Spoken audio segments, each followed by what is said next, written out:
Hello people, a very good morning. My name is Vishishta and I welcome you all to yet another session of Daily Current Affairs. फटाफट से शुरू करते हैं national affairs के साथ। सबसे पहले जो मोस्ट इंपॉर्टेंट न्यूज है भाई, हमारी मिनिस्ट्री ऑफ एजुकेशन ने and AICTE which is All India Council of Technical Education, so ये एक जो इंस्टीट्यूशन है ये स्पेसिफिकली टेक्निकल एजुकेशन या जो हम कॉमनली या जनरली बोलते हैं इंजीनियरिंग से रिलेटेड है, इंजीनियरिंग फील्ड से रिलेटेड ये इंस्टीट्यूट है। तो इन दोनों ने मिलके एक स्मार्ट इंडिया हैकाथॉन 2023 लॉन्च किया है। ये हैकाथॉन होता क्या है भाई, इसमें बहुत सारे ऑल ओवर इंडिया से डिफरेंट इंस्टीट्यूशन से, बहुत सारे, इस केस में तो 7,500 से भी ज्यादा इंस्टीट्यूशंस इंक्लूडेड हैं, इन्वॉल्व हैं। इन सब से यंग माइंड्स अभी इमर्जिंग जैसे second year, third year, fourth year के बच्चे साथ में आते हैं, डिफरेंट चीजों पे रिसर्च करते हैं और वहां पे अपनी इस रिसर्च या रिसोर्सेस को यूज करके प्रेजेंटेशंस देते हैं। बेसिकली वहां पे एक बहुत बड़े प्लेटफॉर्म पे आइडियाज एक्सचेंज होते हैं, but particularly related to the field of technical engineering या इंजीनियरिंग। जैसे कि फॉर एग्जाम्पल मेरी एक फ्रेंड या कजन रिसेंटली अभी गई थी हैकाथॉन में, तो लास्ट ईयर गई थी हैकाथॉन में, उसके साथ वाली field they had brought a drone. जो ड्रोन्स आजकल बहुत ज्यादा हर चीज में यूज हो रहे हैं, ड्रोन टेक्नोलॉजी वो नई टाइप की यूज लेकर आए थे जिसमें कैमरा HD था। वो खुद जो गए थे वो AI के ऊपर रिसर्च करके गए थे। तो it is a kind of competition जिसमें you bring forth your ideas, implemented ideas, और आप उसको प्रेजेंट करते हो वहां पे, एंड देन द बेस्ट, जिन्होंने भी बेस्ट प्रेजेंटेशन होता है, बेस्ट आइडिया होता है, दैट विंस द हैकाथॉन। और इससे बहुत बड़े लेवल पे गवर्नमेंट को भी हमारे यूथ का टैलेंट दिखता है और साथ ही साथ यूथ जो है आज की, उनको भी बहुत सारी अपॉर्चुनिटीज सामने आती है। Coming on to the next news भाई, इंडिया ने B20 प्रेसिडेंसी, जिसके बारे में हमने पिछले सेशन में पढ़ा था, उसमें ऑफिशियली G20 की प्रेसिडेंसी हैंड ओवर कर दी है ब्राजील को। अब यहां हैंड ओवर के साथ साथ एक इंपॉर्टेंट चीज पढ़ना है कि ट्रॉइका क्या है, TROIKA, ट्रॉइका होता क्या है और अभी मैंने मेंशन क्यों किया। ट्रॉइका 3 ऐसी कंट्रीज का ग्रुप होता है जो तीनों मिलके पिछली प्रेसिडेंसी जिसके पास रह चुकी है, प्रेजेंट में जिसके पास प्रेसिडेंसी है और आगे आने वाले टाइम में जिसके पास प्रेसिडेंसी जाने वाली है, ये तीनों कंट्रीज मिला के एक ग्रुप बनाते हैं जिसको हम बोलते हैं ट्रॉइका। इस समय ट्रॉइका में, क्योंकि प्रेजेंट में G20 ग्रुप की प्रेसिडेंसी इंडिया के पास है, तो इस ट्रॉइका का पार्ट कौन कौन हो गए, पहले जिनके पास रह चुकी है दैट इज इंडोनेशिया, इस समय जो है इंडिया, और फ्यूचर में जिसके पास जाने वाली है ब्राजील। इंडोनेशिया, इंडिया और ब्राजील इस ट्रॉइका का पार्ट है। इसी के साथ साथ ये जानना इंपॉर्टेंट है कि इंडिया के G20 के इस बार के शेरपा कौन है, तो शेरपा इज मिस्टर अमिताभ कांत। अब आ जाता है हमारी मेन न्यूज पे। B20 का चेयर आपसे पूछा जा सकता है कि किन्होंने चेयर किया था, तो that is mister N Chandrasekaran, इन्होंने चेयर किया था। और इस मीटिंग में ऑफिशियली इंडिया ने G20 की प्रेसिडेंसी, जो साल भर से इंडिया के पास थी, वो हैंड ओवर कर दी है ब्राजील को। अभी हाल ही में सितंबर में ही G20 की फाइनल समिट होने वाली है जिसमें पूरे 20 कंट्रीज या 19 कंट्रीज प्लस एक यूरोपियन यूनियन, इन सबके लीडर्स आएंगे, मिलके बैठ के बातचीत करेंगे। ना सिर्फ ये, साथ ही साथ उन कंट्रीज के जिनको अलग से इनवाइट किया गया है, होस्ट कंट्री जो होता है, जो कि इंडिया इस समय, वो दूसरे कंट्री जो कि मेंबर नहीं है उनको भी इनवाइट कर सकता है। इन सब के वर्ल्ड लेवल के लीडर्स बैठ के मिलके सबमिट करने वाले हैं। तो B20 में ऑफिशियली आगे आने वाली प्रेसिडेंसी हैंड ओवर कर दी है ब्राजील को। Coming on to the next news, second G20, पहली ऑलरेडी एक हो चुकी है, second G20 chief scientific advisers. तो G20 के अंदर बहुत सारी मीटिंग्स हो चुकी हैं, होती है, या फिर ये हम डिटेल में बहुत बार डिस्कस कर चुके हैं। G20 के अंदर आप working group on infrastructure development, cultural working group, यहाँ पे आप chief scientific advisers meeting, climate के ऊपर बहुत सारी चीजों के ऊपर बात होती है और हर टॉपिक या सब्जेक्ट पे अलग अलग मीटिंग्स होती हैं।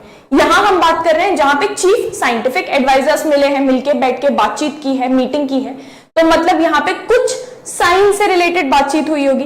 तो ये सेकंड नंबर की और आखिरी चीफ साइंटिफिक एडवाइजर्स, क्योंकि अब समिट होने ही वाली है, तो सेकंड एंड लास्ट मीटिंग जो हुई है ये गांधीनगर में हुई है। ठीक है, 29 अगस्त को ये शुरू हुई थी, एक ही दिन की थी, खत्म हो चुकी है। As part of India G20 presidency second meeting ये जो हुई थी ये गांधीनगर में हुई है। आपसे सीधा सीधा सिटी का नाम पूछा जा सकता है कि second chief scientific advisers meeting कहां पे हुई है। बहुत बार ऐसे क्वेश्चन ऑलरेडी लास्ट ईयर भी आ चुके हैं, इस बार भी आने के काफी ज्यादा चांसेस है क्योंकि G20 बहुत ज्यादा हाईलाइट में है। इसी के साथ साथ हमारा इंपॉर्टेंट हो जाता है कि G20 का इंडिया की प्रेसिडेंसी के अंदर थीम क्या रहा है, दैट इज वासुदेव कुटुंबकम। संस्कृत फ्रेज है ये जिसका नाम होता है the entire world is one family, इसका मीनिंग होता है। तो हम इसको क्या बोलते हैं, इस थीम को वासुदेव कुटुंबकम। Coming on to the next news, Sri Lanka ने आज तक का पहला कर्नाटका कल्चरल फेस्टिवल श्रीलंका ने होस्ट किया। इससे पहले कभी श्रीलंका में ये फेस्टिवल होस्ट नहीं हुआ था। तो पहला किन लोगों ने मिलके ऑर्गेनाइज किया है, सबसे पहले Swami Vivekananda cultural centre and दूसरा एमई ग्लोबल पीस फाउंडेशन। इन दोनों ने मिलके, इन ऑर्गेनाइजेशंस ने मिलके कर्नाटका कल्चरल फेस्टिवल, जिसमें कि बहुत सारे 30 से भी ज्यादा आर्टिस्ट्स जो डिफरेंट टाइप के आर्ट्स को प्रेजेंट किया उन्होंने कर्नाटका स्टेट से related, that specific event took place in Sri Lanka. बहुत आसानी से एमसीक्यू इससे बन सकता है और एक ही वर्ड का आंसर है, दैट इज कर्नाटका। और कहां पे हुआ है, श्रीलंका। सीधा सीधा इस टाइप की चीजों में डिटेल में आपसे घुस के कभी भी नहीं पूछा जाएगा। Coming on to the next, appointments and resignation एक बहुत ज्यादा इंपॉर्टेंट हुआ है, that is chief conservator of forest जो रह चुकी हैं डॉक्टर सोनाली घोष। सोनाली घोष को पहली बार, रादर डॉक्टर सोनाली घोष को पहली बार, वो पीएचडी कर चुकी हैं, हेंस डॉक्टर, उनको पहली बार आज तक first ever woman field director Kaziranga national park की बनी है। आज तक जितने भी फील्ड डायरेक्टर्स बने हैं वो सब दे हैव बीन मेन। तो first ever woman field director जो बनी है काजीरंगा नेशनल पार्क की, वो है डॉक्टर सोनाली घोष। इसमें अब कुछ स्टैटिक से रिलेटेड आपकी इंफॉर्मेशन काजीरंगा नेशनल पार्क के ऊपर, यहां मैंने ये पिक्चर क्यों अटैच की है, क्योंकि Kaziranga national park is in Assam, पहली बात। दूसरा चीज, व्हाई इज इट फेमस, बार बार सुनने में क्यों आता है। Kaziranga national park is famous for one horned rhino. आपको पूरे इंडिया में वन हॉर्न राइनो कहीं भी देखना है तो आप जाओगे सीधा काजीरंगा पार्क। उनको बहुत ज्यादा स्टॉन्चली, बहुत ज्यादा एकदम कड़क तरीके से प्रोटेक्ट करके रखा जाता है, क्योंकि राइनोस को हंट किया जाता है उनके हॉर्न के लिए। बहुत ज्यादा पोचर्स और hunters they are after rhinos, जैसे एलिफेंट्स के पीछे पड़े होते हैं उनके ट्रंक के लिए, ऐसी वन हॉर्न राइनो का जो हॉर्न होता है वो बहुत ज्यादा महंगा और कीमती होता है for medicinal purposes, specifically jewellery purposes के लिए भी, लेकिन ज्यादा मेडिसिनल पर्पसेस। तो इसलिए बहुत ज्यादा उनको प्रोटेक्ट किया जाता है। तो काजीरंगा नेशनल पार्क कहां पर है, आसाम में। Why is it famous, for which animal, it is famous for one horn rhino, जो आप अपनी स्क्रीन पर देख चुके हैं। एक हॉर्न उसका होता है, one horn rhino. Coming on to the next one, defence में न्यूज भाई एक बहुत ही इंपॉर्टेंट बाईएनियल एक्सरसाइज हुई है। बाईएनियल मतलब हर 2 साल में होने वाली, बाय मतलब 2, हर 2 साल में होने वाली ये एक्सरसाइज, जिसमें हमारी एयरफोर्स, इंडियन एयरफोर्स ने पार्टिसिपेट किया है। अब ये मल्टीलेटरल एक्सरसाइज है, जैसे कि आप देख सकते हैं। मल्टीलेटरल का मतलब एक होता है यूनिलेटरल या बायलेटरल, एक होता है मल्टीलेटरल। बायलेटरल में 2 कंट्रीज पार्टिसिपेट करती है, मल्टीलेटरल में सेवरल कंट्रीज या ग्रुप ऑफ कंट्रीज पार्टिसिपेट करती है। यहां पे किन किन कंट्रीज ने किया है, there is a list provided second paragraph में। कौन कौन सी कंट्रीज है, United States, Saudi Arabia, Greece, Qatar and India.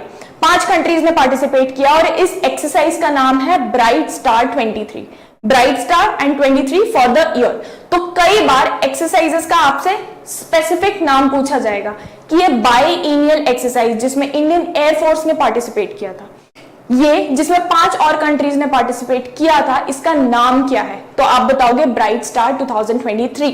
इसके बारे में हम ऑलरेडी डिस्कस कर चुके हैं कि आप ये सारी एक्सरसाइजेस जो डिफेंस की होती हैं, इसका कॉलम बनाएंगे एक जगह पर और रिवीजन पर्पसेस के लिए उसमें एक जगह सबसे पहले लिखेंगे this is a multilateral exercise. दूसरा, हु पार्टिसिपेट्स, एयरफोर्स। तीसरा, किन किन कंट्रीज ने पार्टिसिपेट किया है, लिस्ट ऑफ कंट्रीज। और आखिरी में इस एक्सरसाइज का नाम क्या है। लास्ट में जब आपको फाइनली एग्जाम देना होगा, you will have a good 2 से 2.5 पेजेस ऑफ लिस्ट, और आपको सिर्फ वहां से रिवाइज करना पड़ेगा, क्योंकि इस टाइप की डिफेंस एक्सरसाइजेस बहुत सारी होती हैं। एयरफोर्स की अलग होती है, मिलिट्री की अलग होती है, नेवी की अलग होती है, तो कई बार कंफ्यूजन हो जाती है। इंडियन आर्मी और यूएस आर्मी मिलके भी करती है, इंडियन एयरफोर्स यूएस एयरफोर्स मिलके भी करती है, और दोनों के नाम अलग अलग है। तो ताकि कंफ्यूजन ना हो, that's why this list is important. ये लिस्ट मैं आपको कंसोलिडेटेड फॉर्म में एक दिन आपको वीडियो भी प्रोवाइड कर दूंगी, but try making it on your own as well.